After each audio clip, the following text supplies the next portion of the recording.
Assalamualaikum warahmatullahi wabarakatuh. Saya kelas 11 akan presentasikan tentang hikmah akhlak.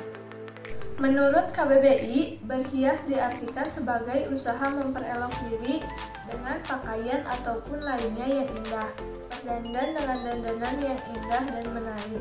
Berhias tidak dilarang dalam ajaran Islam, karena ia adalah naluri manusia. Adapun yang dilarang adalah tabarruj al-jahiliyah, yaitu mencakup segala macam cara yang dapat menimbulkan rangsangan birahi selain suami istri. Tabarruj ini mempunyai bentuk dan corak yang bermacam-macam dan sudah dikenal oleh orang-orang sejak zaman dahulu sampai sekarang. Artinya, tidak terbatas hanya sekedar berhias, berdandan, bermake up, memakai parfum, dan sebagainya yang biasa dilakukan oleh wanita. Bahkan lebih dari itu, yaitu segala sesuatu yang mencerminkan keindahan dan kecantikan sehingga penampilan dan gaya seseorang wanita menjadi lebih memikat dan menarik di mata lawan jenisnya. Al-Quran memperbolehkan wanita berjalan di hadapan lelaki, tetapi harus diingatkan supaya cara berjalannya tidak mengundang perhatian. Dalam bahasa Al-Quran disebutkan, dan janganlah mereka memukulkan kakinya agar diketahui perhiasan yang mereka sembunyikan. Quran Surat An-Nur ayat 31. Al-Quran juga tidak melarang seseorang berbicara atau bertemu dengan lawan jenisnya. Tetapi jangan sampai sikap dan isi pembicaraan mengandung rangsangan dan godaan. Firman Allah yang artinya, maka janganlah kamu tunduk dalam berbicara sehingga berkeinginan orang yang ada penyakit dalam hatinya. Quran Surat Al-Ahzab ayat 32. Dalam Islam, diperintahkan untuk berhias yang baik, bagus, indah sesuai dengan kemampuan masing-masing. Terutama saat sholat, harus berpakaian baik, bersih, dan indah. Macam-macam berhias, yang pertama adalah jilbab.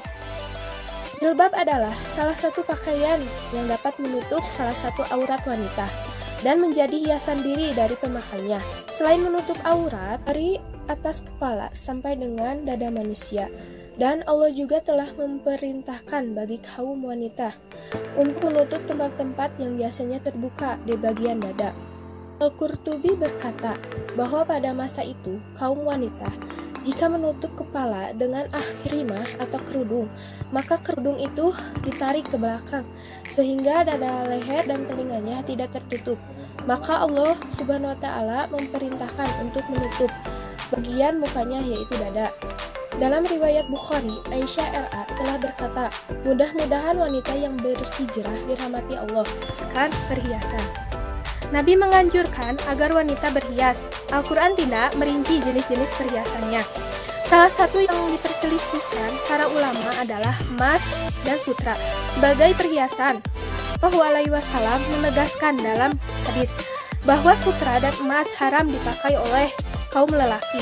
Ali bin Abi Thalib berkata, saya melihat Rasulullah SAW mengambil sutra, lalu beliau meletakkan di sebelah kanannya dan emas diletakkan di sebelah kirinya. Kemudian beliau bersabda, kedua hal ini haram bagi lelaki. Hadis riwayat Abu Daud dari Nasyai. Pendapat ulama berbeda-beda tentang sebab-sebab diharamkannya hal tersebut bagi kaum lelaki. Keduanya menjadi simbol kemewahan dan perhiasan yang berlebihan, sehingga menimbulkan ketidakwajaran kecuali kaum wanita. Selain juga dapat mengundang sikap angkuh karena menyerupai pakaian kaum musyrik. Kosmetik.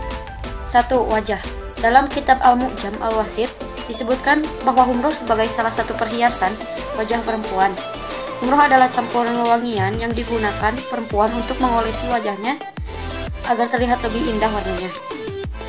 Selain itu, seorang pengantin perempuan pada zaman Rasulullah SAW biasa berhias dengan sufroh. Sufroh yaitu wewangian berwarna kuning.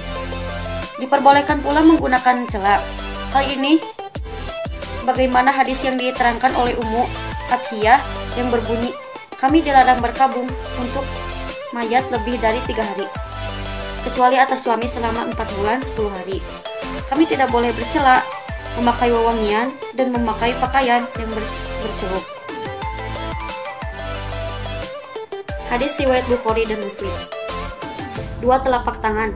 Salah satu perhiasan tangan perempuan adalah pewarna pada kukunya, atau disebut dengan khildub. Kebolehan hal ini dijelaskan dalam hadis Rasulullah SAW dalam peristiwa dengan seorang perempuan yang menyodorkan kitab, tetapi beliau tidak mengambilnya dan mengatakan, "Aku tak tahu apakah itu tangan perempuan atau laki-laki." Kemudian perempuan itu menjawab, "Tangan perempuan." Sabda Nabi, "Jika engkau seorang perempuan, tentu engkau akan mengubah warna kukumu dengan inai." Hadis riwayat An-Nasai. 3. Parfum. Disunatkan menggunakan parfum bagi laki-laki dan perempuan.